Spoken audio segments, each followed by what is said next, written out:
Yeah, I plan to build an N-scale layout, and no, this is not going to replace my O-gauge layout.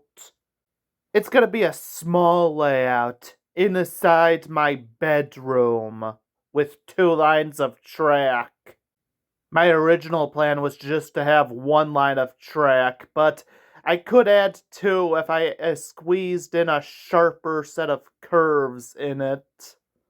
One of the main reasons is that since I don't have a permanent layout, I have to set up and take down an N-scale track every time I'm in the mood to play with N-scale trains, which is too much of a hassle, in my opinion. And it can't stay up forever because the cleaning lady comes. If I build a permanent layout, I'll actually leave it up all the time and I can get to the N-scale trains a lot quicker.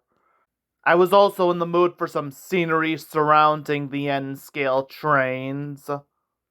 And I could put some shelves under it so it will help with storage. Now the track is going to be Kato Unitrack.